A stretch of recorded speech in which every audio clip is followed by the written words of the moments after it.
Welcome back to your on YouTube channel Mathematics with Hunar. So today we are going to discuss exercise 8.4 remaining 3 parts of question 5th, which is very most important question of this whole chapter, from which one question will surely come into your exam. So without wasting time, let's get started. हम start करते हैं हमारा part 8। 7 तक I hope कि आपने देख लिए होंगे, आपको समझ आ गए होंगे, ठीक है। और अगर उनमें कोई भी डाउट हो तो मैं दोबारा से उसकी वीडियो अगेन बना दूंगी। अगर आपको कोई भी क्वेरी है तो you can ask in the comment section और you can tell me, and after this video we will do MCQs. Now see, 8th part, sin A plus cosecant A square plus cos A plus secant A square. You have to prove it. 7 plus tangent square A plus cotangent square A. अब देखो ये sine cos की terms में है।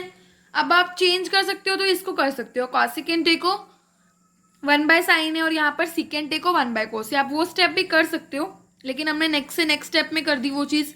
आपको ये focus रखना है, you have to convert trigonometric ratios, try to convert it in the form of sine theta and cos theta. आपने कोशिश करनी है, और अगर उसी में है पड़े तो या तो आप LCM कुछ लो या फिर रैशनलाइज वगैरह करो। सबसे पहले हम इसकी आइडेंटिटी ओपन कर रहे हैं, साइन स्क्वायर ए कॉसिकेंट स्क्वायर ए। अगर यहाँ पे आप फर्स्ट स्टेप में इसे 1 बाय साइन ए लिख देते हो तो आप यहाँ क्या कर दोगे, 1 बाय साइन स्क्वायर ए, ठीक है। पर नेक्स्ट स्टेप में उसको एक करना ही पड़ेगा रिवर्स, आगे आपको पता चलेगा कैसे। आइडेंटिटी क्या होती है, प्लस बी स्क्वायर की A square plus B square plus 2ab, यानी 2 sine A cosecant A plus cos square A secant square A plus 2 cos A sine A. आपको आइडेंटिटीज याद होंगी, आई होप कि मैंने करा रखी हैं सारी आइडेंटिटीज, तो आप वो कर सकते हो। मेरी आइडेंटिटीज वाली वीडियो देख कर भी आप लर्न कर सकते हो। यहाँ से अब देखो sine square A and cos square A, इन दोनों को मैंने इकट्ठा कर लिया। After that 2 sine A, cosecant A को क्या लिख सकते हैं, 1 बाय साइन ए, क्योंकि आपको पता है कॉसिकेंट ए का रिलेशन क्या होता है, 1 बाय साइन ए। यहाँ पर जो जो आइडेंटिटीज यूज हो रही है मैं एक बॉक्स में यहाँ पे लिखती जा रही हूँ, काफ़ी सारी आइडेंटिटीज इस क्वेश्चन में यूज है। उसके बाद यहाँ पर क्या है, 2 कॉस ए सीकेंट ए, क्या है 2 कॉस ए सीकेंट ए। तो सीकेंट ए को क्या लिख सकते हैं, 1 बाय कॉस ए, ये हमने लिख दिया। Cosecant square A secant square A as it is. Sine square A cos square A, ये हमने क्या बना दिया, 1 आइडेंटिटी होती है, ये हमने लिख दिया 1। साइन ए से साइन ए कैंसिल, यहाँ बन गया 2, कॉस ए से कॉस ए कैंसिल, यहाँ बन गया 2, 2 + 2 4 और 1 5। उसके बाद हमारे पास 5 आ गया, हमें चाहिए 7, साथ में हमें चाहिए टेंजेंट स्क्वायर और कोटेंजेंट स्क्वायर। थोड़ा अपने RHS की तरफ भी आपने ध्यान देना है कि हमें चाहिए क्या, ठीक है। तो अब हम देखते हैं कि कॉसिकेंट स्क्वायर ए की आइडेंटिटी क्या होती है, 1 प्लस कोटेंजेंट स्क्वायर ए।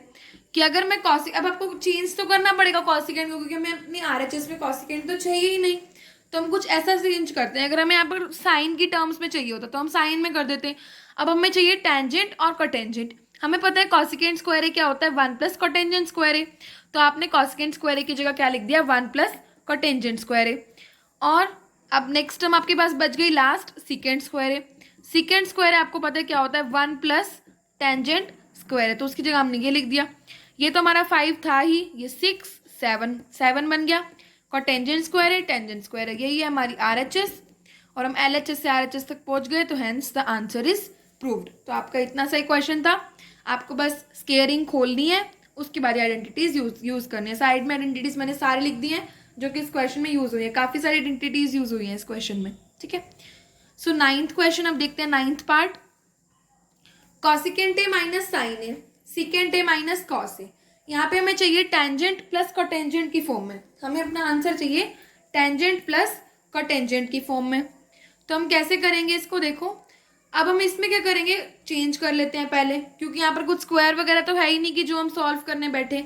तो कॉसिकेंट को साइन में कर लो, सीकेंट को कॉस में कर लो, साइन ए कॉस ए को as it is. Sine A cos A को आपको तब तक चेंज नहीं करना जब तक ज्यादा नीड ना हो। अब यूं ही आ जाए कि साइन ए बाय कॉस ए आ गया अब आपके पास लास्ट में, और सामने चाहिए टेंजेंट है। अब कहो हम तो नहीं करते भाई साइन ए और कॉस ए चेंज, उसको तो इसी में ही रखेंगे, तो टेंजेंट ए को लिख दो साइन ए बाय कॉस ए, ठीक है। तो साइन ए कॉस ए को काफी कम चेंज किया जाता है, बिकॉज ये मोस्ट इंपॉर्टेंट है, इनको कम से कम चेंज किया करो, ज्यादा कोशिश किया करो, कोशिश कि साइन ए और कॉस ए की टर्म्स में और टर्म्स को ले आऊं। ये हो गया। अब हम एलसीएम ले लेते हैं। साइन है, यहाँ आ गया 1 माइनस साइन स्क्वायर है और यहाँ आ गया 1 माइनस कॉस स्क्वायर है। अब 1 माइनस साइन स्क्वायर होता है कॉस स्क्वायर है, यहाँ पे अभी भी मैंने आइडेंटिटी लिखी, और 1 माइनस कॉस स्क्वायर है साइन स्क्वायर। ये आइडेंटिटीज आपको अच्छे से याद होनी चाहिए, तभी आप क्वेश्चंस को कर पाओगे। अगर आइडेंटिटी ही याद नहीं है तो क्वेश्चन होगा ही नहीं। और बाय में साइन है कॉस है एज डिस। नेक्स्ट स्टेप में आप इतना और लिख सकते हो, कॉस है इंटू कॉस है इंटू साइन है इंटू साइन है, बाय में साइन है इंटू कॉस है। साइन से एक साइन है गया, कॉस से कॉस है गया, तो आप हमारे यहाँ पे बच गया कॉस है और साइन है। अब कॉस है और साइन है को अब आप कुछ चेंज नहीं कर सकते, ना ही यहाँ पे कुछ स्क्वायरिंग दे रखी, एलसीएम नहीं ले सकते, ना ही रैशनलाइजेशन। तो हम अपनी आरएचएस पे जाएंगे। आरएचएस है 1 बाय टेंजेंट ए प्लस कोटेंजेंट है। अब टेंजेंट को भी मैं साइन कॉस की टर्म्स में लिख सकती हूँ और कोटेंजेंट को भी। टेंजेंट को क्या लिख देंगे, sign A by cos A, और कोटेंजेंट को कॉस ए बाय साइन ए। अब हम इसका एलसीएम ले लेंगे। एलसीएम क्या आएगा, साइन ए कॉस ए, एक कॉस से एक कॉस गया तो क्या गया, साइन स्क्वायर है और कॉस स्क्वायर है। साइन स्क्वायर है कॉस स्क्वायर है का तो 1, ये ऊपर जाएगा। साइन है कॉस ए बाय 1, तो साइन है कॉस ए और साइन है cos A, these both are equal. ये क्या equal, LHS equal to RHS, hence prove. अगर आपकी एलएचएस एक स्टेप पे आकर रुक गई है तो आप आरएचएस को वहां तक ले आएंगे, तब भी आपका आंसर सही माना जाएगा। ठीक है, सो आई होप ये क्वेश्चन क्लियर होगा। सिंपली बस हमने कॉसिकेंट और सिकेंट को कॉस और साइन में किया, देन हम यहाँ तक आए, फिर हमने आरएचएस पिक करी और उसको सॉल्व किया। नाउ टेंथ पार्ट में आपको 2 प्रूव करने हैं। 1 प्लस टेंजेंट स्क्वायर है बाय 1 प्लस कोटेंजेंट स्क्वायर है, इसको इसके भी, इसको इसके भी। मतलब आप क्या करो, कोई भी दो किसी के भी इक्वल कर दो तो थर्ड वन आपस में हो जाएंगे अपने आप ही। देखो अगर मैं 1 को 3 के इक्वल कर देती हूँ और 2 को भी 3 के इक्वल, तो 1 2 तो आपस में हो ही जाएंगे इक्वल। तो हम यही करने वाले हैं, फर्स्ट को भी थर्ड के इक्वल और सेकंड को भी थर्ड के इक्वल। फर्स्ट मैंने उठाया ये 1 प्लस टेंजेंट स्क्वायर है बाय 1 प्लस कोटेंजेंट स्क्वायर है। सामने मुझे चाहिए टेंजेंट, यानी मुझे साइन और कॉस मिल जाए अपने आंसर में। तो यहाँ से डायरेक्टली हम कर सकते हैं, या तो आप इसको क्या करो, 1 प्लस साइन स्क्वायर है बाय कॉस स्क्वायर है, और बाय में 1 प्लस कॉस स्क्वायर है प्लस साइन स्क्वायर है, इससे सॉल्व करो तब भी सेम आएगा। देखो कॉस स्क्वायर है प्लस साइन स्क्वायर है 1 बन जाएगा बाय कॉस स्क्वायर है, यहाँ भी 1 बन जाएगा बाय साइन स्क्वायर है, तो साइन स्क्वायर है बाय कॉस स्क्वायर है आ जाएगा टेंजेंट स्क्वायर है। या फिर आप यहाँ पे आइडेंटिटी लगा दो, 1 प्लस टेंजेंट स्क्वायर है क्या होता है, सीकेंट, और 1 plus cotangent cos secant square है। तो यहाँ से भी सेम ये स्टेप आ गया, 1 by cos bye 1 by sine, और यहाँ से आ गया टेंजेंट स्क्वायर है। चाहे आप इसको क्या करो कि आपको यूं याद रहता है कि हर स्टेप में हमें क्या करना होता है, साइन और कॉस में कन्वर्ट करना है, तो चाहे आप इसको कन्वर्ट कर दो, या फिर अगर आपको आइडेंटिटी डायरेक्ट याद है तो आप वो लगा दो। ठीक है, बस ये अब देखो साइन कॉस में करने से भी हो गया, आइडेंटिटी लगाने से भी हो गया, तो 2 मेथड हो गए, इस फर्स्ट मेथड, ये सेकेंड मेथड। तो आप कोई भी मेथड लगा सकते हो, बस आपको ये ध्यान रखना है कि in every question you have to convert the trigonometric ratios in the form of sine and cos.